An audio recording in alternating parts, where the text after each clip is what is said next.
queridos e queridas, bem-vindos a mais um vídeo do nosso canal Dois Passos de Fé. Bem-vindo, bem-vinda, e você já está dizendo o que é que tem diferente hoje no canal. O vídeo de hoje traz uma história marcante, mais uma história real, mais uma história que troca com a gente experiências, troca com a gente gostos e sabores de todo o cardápio que a vida nos oferece, seja de bom, seja de ruim. Vamos servir? Fé, esperança e ressurreição do nada para a vida. Bem-vindos a mais um vídeo do nosso canal.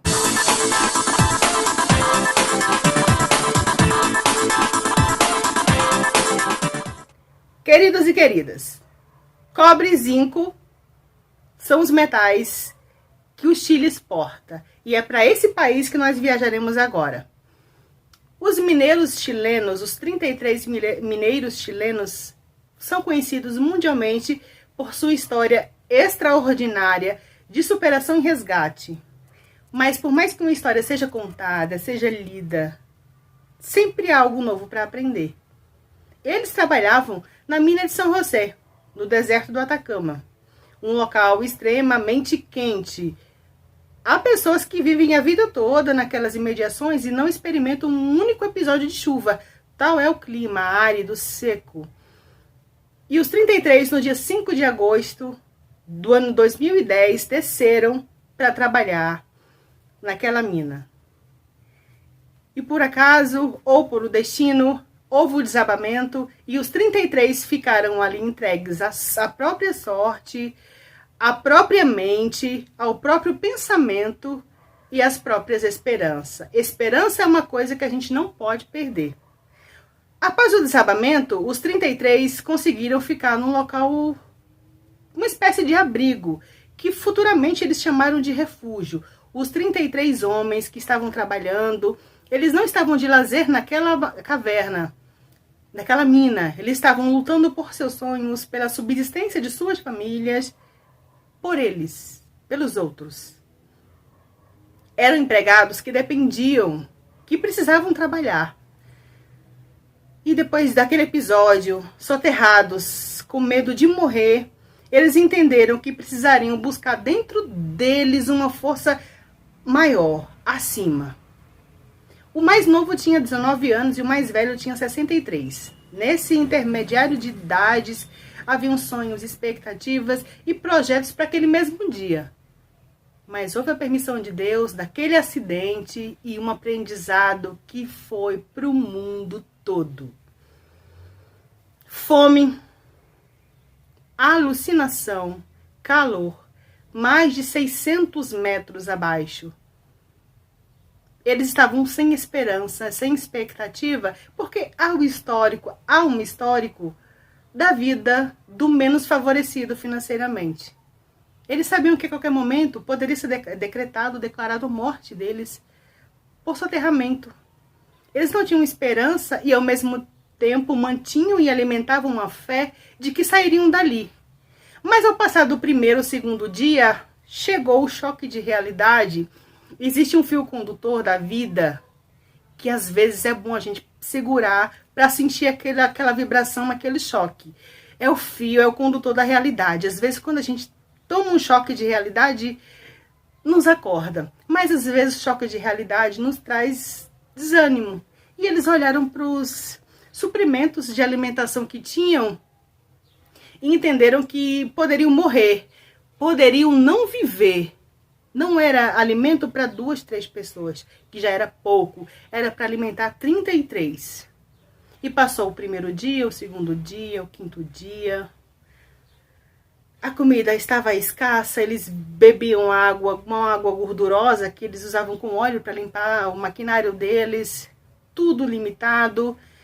E aquela questão, quando a gente vai perdendo a esperança, a expectativa na vida, alguém precisa sacudir a gente. Ou a gente precisa sacudir alguém que está meio balançando, sem fé. E eles faziam isso. Por que eu estou falando tudo isso? Porque lá na frente houve a resposta de perguntas, de questionamentos. 10º dia chegou. 10º dia, 11º dia, a gente vive um após o outro e a gente tem uma rotina, a gente tem todo um projeto, uma agenda para cumprir, de manhã é isso, de tarde é isso, almoçar tal lugar, mas eles estavam soterrados e a única agenda que precisavam cumprir era viver, era não deixar que a mente entrasse no apagar, numa contagem regressiva de entrega. Eles, todos os dias, ao meio-dia, não sabe-se como eles entendiam que era meio-dia, eles paravam e oravam e pediam a Deus uma resposta, pediam a Deus uma direção, um direcionamento, o que fazer, como proceder. E Deus sempre ouve. E não é no teu horário, nem no meu, não é no nosso horário, não é no nosso cronômetro. Tem um cronômetro dele que é perfeito. 13º dia, 15º dia, 16º dia. E a maioria já estava prostrado. Para que levantar? Vou continuar deitado, não tenho o que comer. Não tenho força para ficar de pé. Mas houve os que acreditaram. E no 17º dia, um deles estava andando por aquele refúgio, dentro da montanha, embaixo de todo aquele desmoronamento de pedras pesadas, concretos, e ele escutou uma trepidação, que para quem estava no silêncio de uma rocha, era diferente. Acontece que o mundo aqui fora estava sorrindo e com a esperança de encontrar aqueles homens com vida. As famílias, a imprensa, o governo, os amigos. Onde estão os 33 que foram soterrados?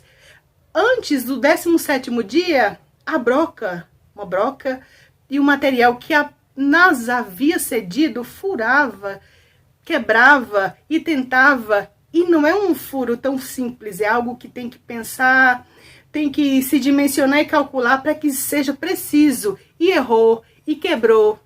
O Brasil cedeu um imã gigante que conseguiu resgatar, um imã gigante, pensa aí, resgatar aquele ferro que estava quebrado, voltaram os trabalhos. E no 17º dia, um dos mineiros estava na caverna, mais um dia. Às vezes a gente acorda e diz assim, meu Deus, hoje é mais um dia. Mais um dia. Ontem foi mais um dia. Semana passada, mais um dia. Mais um dia, o que a gente está querendo, a expectativa maior da gente, se reverte em um milagre que a gente deseja. Em um milagre que você almeja.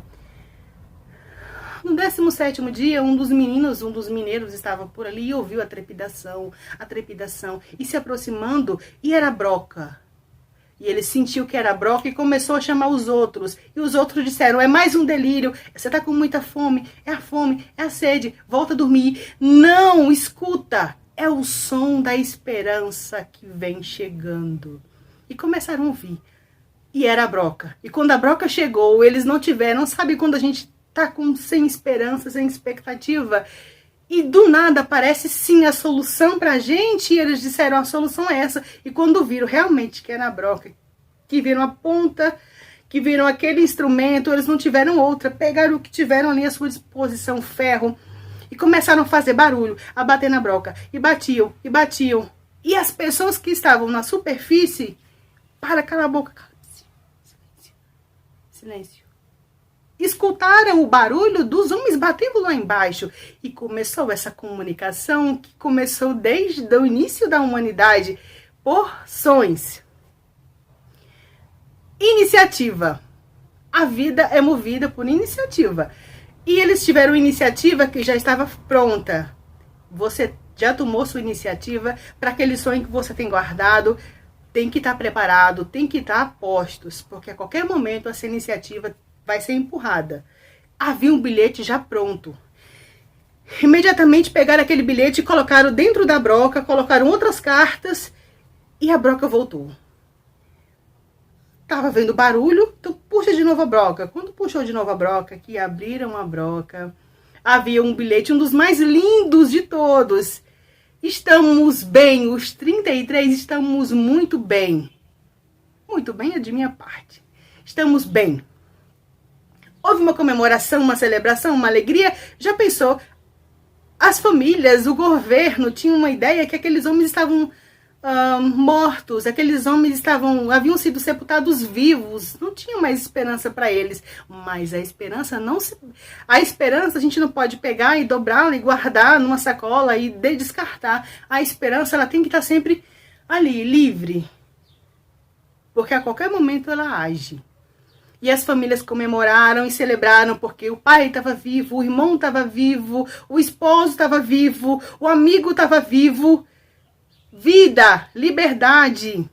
E começou a troca. Imediatamente dentro daquela mesma broca colocou água, refeição, roupa, remédio, papel. E eles ficaram se comunicando o que precisa, o que não precisa. Manda isso, manda... E foi aí que começou a parte 2, a etapa 2. A primeira etapa é a etapa do desespero, do desengano. A segunda etapa é a etapa da esperança. Tipo, vai firme que tem condições, vai firme que tem esperança. Qual é a etapa que você tá? Na etapa do desânimo? Ai, Lina, não sei, tá difícil. Ou é na etapa da esperança? Lina, tá difícil, mas se não tá impossível, eu tô no lucro. Foram para a etapa 3, que é a etapa do planejamento para tirar aqueles homens de dentro daquele local que eles mal sabiam onde era. E eles começaram a planejar que chegaria a 4 meses o resgate. Já era mais do dia 20 de agosto, o acidente tinha sido do dia 5 de agosto. E a 4 meses para frente já seria basicamente Natal de 2010. Eles não suportariam tanto calor, era um local insalubre, um local sem nenhum tipo de conforto. Eram homens que estavam bem por serem fortes, por serem desbravadores da vida, trabalhadores, mas tudo tem um limite. Mas vamos trabalhar. A cápsula Fênix também teve a ajuda da NASA e principalmente do governo chileno e de outros governos também. Os países, as nações se uniram. Era o mundo todo com a expectativa naqueles 33 ali dentro. Ou 34. A cápsula Fênix foi pintada com as cores do Chile e seria, tipo, o que trituraria os 4 meses, quebraria, fragmentaria aquele tempo tão grande de mais de 100 dias para menos. Enquanto isso era mandado para os meninos dentro do refúgio tudo o que eles precisavam. E um alimento que a gente come todo dia, pelo menos deveria comer todo dia, foi mandado para eles também. O espaço era como se fosse palitos de fósforo, tamanho de pouco mais de 7 centímetros. Era o que se passava na fenda. Bíblias, trechos da Bíblia, palavra de Deus. A gente come pão, mas volta a sentir fome. Bebe água, volta a sentir sede. Mas quando você lê a Bíblia, você se sente revigorado. Você sabe que tudo é passageiro. E eles falaram isso. Eles afirmaram isso, que quando começaram a receber porções da Bíblia, a esperança, que estava como aquela velhinha se apagando, ela se reacendia, que a gente não explica. Às vezes você tá assim, desanimado, tá para baixo, e você pede a Deus, meu Deus, me ajuda, me dá uma luz. E você começa a ficar animado, e você começa a fazer suas coisas que você precisava fazer e estava para baixo. Essa força vem de Deus, nunca, jamais, em tempo algum duvide. Ele capacita e ele dá força. Ele às vezes desvia, ele sempre desvia o nosso pensamento ruim para um bom pensamento. E as partes da Bíblia que iam chegando para eles lá embaixo no refúgio, era como se fosse um bálsamo, aquela água fresca. E os dias foram passando e na superfície as pessoas iam se acumulando. Mais de 2.000 canais de imprensa do mundo, famílias. Para você ter noção, o tempo que o pessoal ficou trabalhando em cima, raciocinando como tiraria aqueles homens de dentro, de lá, 600 e poucos metros de profundidade, trazer segurança para que não morra. As famílias não ficavam em casa torcendo, não. As famílias vinham orar, vinham cantar, vinham se concentrar e pedir a Deus de lá, do deserto do Atacama, ali na Mina São José. Então até escolas, igrejas, hospitais também foram ali montados para dar assistência para aquele pessoal todo, para aquela turma toda. E foi acontecendo. Até que a cápsula ficou pronta com 2 meses. E disseram, vamos esperar mais 2 meses para findar os 4 meses. Vamos tentar? Fez a força-tarefa e um socorrista se dispôs, eu vou descer lá embaixo, eu vou lá embaixo, onde estão os meninos, e vou ver como eles estão. Mas é perigoso, como é que vamos fazer? Não sei, mas vamos fazer. Deus é com a gente, Deus é conosco. E o socorrista decidiu descer, foi marcado a hora, o dia, e avisou para os meninos, e a imprensa toda ficou na cobertura, o dia que começaria o resgate. Queridos e queridas, o socorrista desceu, deu orientação, viu como é que estava a priori, como é que estavam os meninos de saúde, e disse, vamos começar. Por eles mesmos, já havia decidido quem seria o primeiro resgatado. Gente, a gente está falando de um resgate que duraria 4 meses, foi quebrado em 2, dividiu pela metade. O governo conseguiu, a União conseguiu. Quando a gente trabalha com unidade, quando a gente trabalha sem intenção, olha, eu quero fazer, mas eu não quero que nem ele nem ela participe, cheio de divisão, cheio de divisória, não vai para frente. Mas quando há uma unidade, um pensamento único de um objetivo, todo mundo se junta para derrubar aquele alvo, é mais fácil. Em 2 meses, a cápsula Fênix desceu com um socorrista e eles escolheram o primeiro que subiria.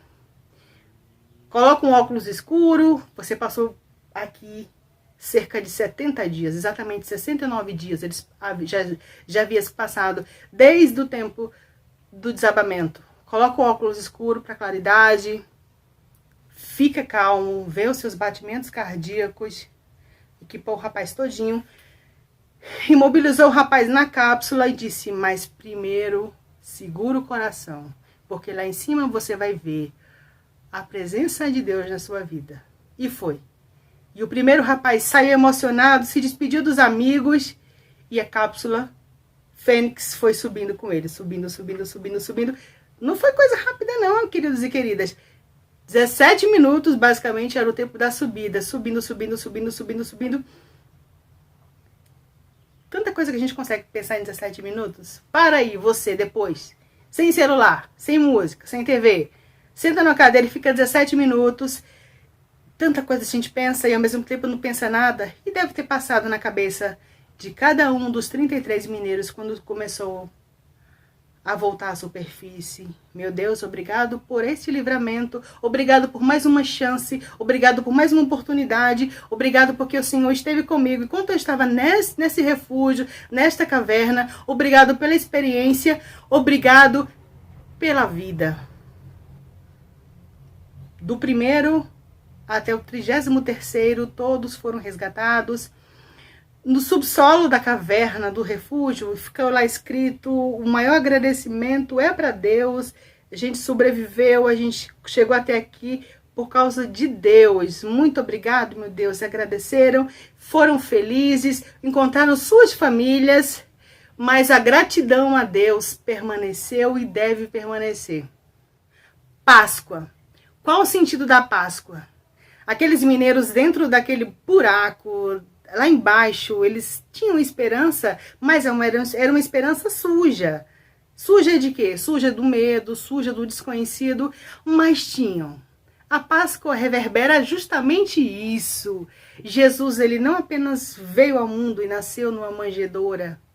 Ele viveu, teve todo um ministério, teve todo uma vida marcante e inesquecível na terra, morreu de forma injusta, mas o seu sangue, santo sangue, foi derramado, crucificado. 1, 2, ao 3º dia ele disse, morte, teu lugar é com os teus. Eu sou o dono da vida. Ressuscitou, viveu. Que viva em você a esperança e a vontade de dizer assim, estou nesta caverna, estou sobre escombros, mas Deus vai me resgatar. Se não for a minha hora de ir embora, me dê força, Jesus, me dê força para subsistir e me reerguer. Tal qual a Fênix resgatou os 33 mineiros, me resgate desse estado que eu estou, de desânimo, de tristeza, achando que tudo está perdido, achando que tudo está acabado. Que eu volte, que eu renasça, que eu ressuscite para a vida que o Senhor tem para mim. Queridos e queridas, o vídeo de hoje são sobre 34 vidas. 34? Não era o 33? A 34ª é a sua vida, é a minha vida. Precisamos também ser resgatados. Não está inscrito? Esqueci? Não. Se inscreve. Não custa nada, vai lá. Ativa o sino, deixa o seu like e faz o favor de comentar.